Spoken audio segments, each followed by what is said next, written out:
안녕하십니까. 한 주간 쏟아진 경제와 산업 전반 뉴스들의 배경을 살펴보는 경토전망경. 네, 진행을 맡은 김현진입니다. 삼성전자가 사상 최대의 2분기 실적을 거뒀지만 위기 상황을 대비한 시나리오 경영에 나서서 관심이 주목되고 있습니다. 전자 분야 취재를 담당하고 있는 한지훈 기자와 얘기 나눠보도록 하겠습니다. 안녕하십니까? 안녕하세요. 네.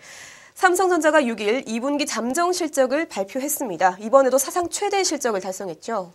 네, 그렇습니다. 삼성전자는 연결 기준으로 매출 47조 원, 영업이익 6조 7천억 원의 2분기 실적을 거둔 것으로 잠정 집계했습니다. 영업이익 6조 7천억 원은 지난 1분기 5조 8천억 원을 또다시 뛰어넘는 사상 최대 수치입니다. 전분기와 비교할 때 영업이익은 14.5% 늘어났고 전년 동기와 비교할 때는 무려 78.7%나 늘어난 실적인데요. 이는 삼성전자의 가장 큰 시장인 유럽의 경제 위기 상황 속에서 거둔 것이어서 의미가 크다고 할 수 있습니다. 최근 삼성전자의 실적이 상당히 좋습니다. 5분기 연속 상승하는 모습을 볼 수가 있는데요. 어떤 부분이 삼성전자의 실적 상승을 이끄는지 궁금합니다. 한마디로 이제 갤럭시 효과다. 이렇게 표현할 수가 있습니다. 삼성전자는 2분기 처음으로 이제 분기 5천만 대를 돌파한 것으로 이제 관측이 되고 있는데요. 업계는 삼성전자가 해당 분기에 5,100만에서 5,500만 대의 스마트폰을 글로벌 시장에 공급한 것으로 추산하고 있습니다.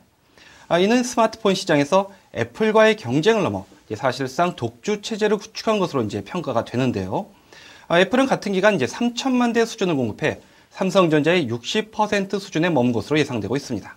네, 지난해까지만 해도 애플과 좀 엎치락 뒤치락하는 그런 모습을 볼 수가 있었는데 어떻게 보면 좀 전세가 바뀌었다 이렇게 봐도 되겠군요.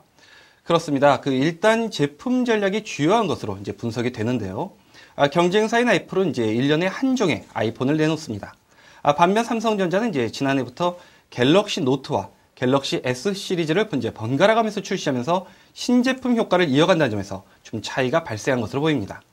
올해만 보더라도 이제 올 상반기는 이제 갤럭시 노트가 이제 선방을 했고요. 하반기는 이제 갤럭시 S3가 이제 본격적인 상승세를 이끄는 것으로 이제 보이는데요. 또 갤럭시 S3가 주춤할 때인 연말에는 갤럭시 노트 2를 출시할 것으로 예상되고 있습니다. 네, 그런데 최근 삼성전자가 위기 상황을 돌파하기 위해서 시나리오 경영에 돌입을 했다라는 소식을 들을 수가 있었는데요. 이 시나리오 경영이라는 것이 대내외적인 단기적이고 급박한 변화에 맞춰서 신속하고 유연하게 대응하는 전략을 의미하지 않습니까? 이렇게 지금 실적이 좋은 상황에서 이런 태도를 취하는 것이 어떤 이유 때문인지 궁금합니다. 당장의 실적은 좋지만 이제 올 하반기에 이제 상당 부분 이제 불안한 요인이 있다는 건데요. 한 발 앞서 대응을 해서 이제 사전에 이제 조기 진화를 하겠다는 뜻으로 보입니다. 이처럼 삼성전자가 이제 시나리오 경영에 돌입한 이유는 이제 우선 환율을 들 수가 있는데요. 지난해와 비교할 때 이제 달러 대비 유로 환율이 17%나 폭락한 것이 문제로 작용을 했습니다. 유로화의 가치가 떨어지면 이제 기준 단위인 달러로 환산할 때 이제 매출과 수익이 이제 큰 폭으로 이제 하락을 하게 되는데요. 일례로 이제 동일한 영업 실적을 거두더라도 유로화가 17% 떨어지면 달러로 환산할 때 실적은 17%나 떨어지게 됩니다. 업계는 이제 연초만 해도 이제 7월에 있는 런던 올림픽 개최에 따른 이제 호재가 좀 있을 것이다. 이렇게 봤는데요. 현재 상황을 보면 이제 올림픽 특수 제품인 TV도 이제 예상보다 저조한 판매를 보이고 있어서 환율은 물론 이제 구매력도 이제 상당 부분 떨어진 것으로 관측되고 있습니다. 네, 그렇군요. 그렇다면 또 다른 불안 요인으로는 어떤 걸 들 수 있을까요? 또 한 가지는 이제 불균형한 이제 수익 구조를 들 수가 있는데요. 삼성전자의 영업이익이 이제 휴대폰에 과도하게 집중되고 있다는 것도 새로운 불안 요인으로 지적되고 있습니다.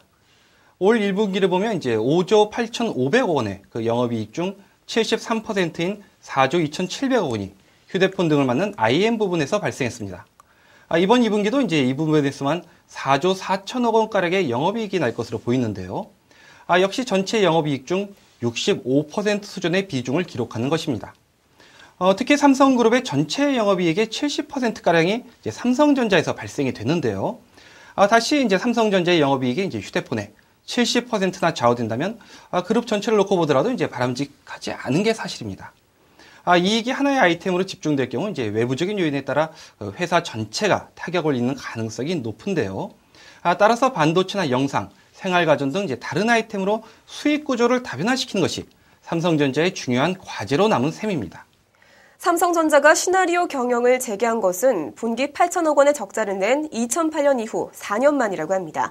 최고 실적을 거듭 갱신하고 있는 1위 기업이 시나리오 경영에 돌입했다는 것 자체만으로도 관련 업계에 상당한 파급력을 발휘할 것으로 보이는데요. 가장 좋을 때 위기를 선제 대응하는 전략이 어떤 결과로 돌아올지 주목됩니다. 네, 오늘 도움 말씀 고맙습니다.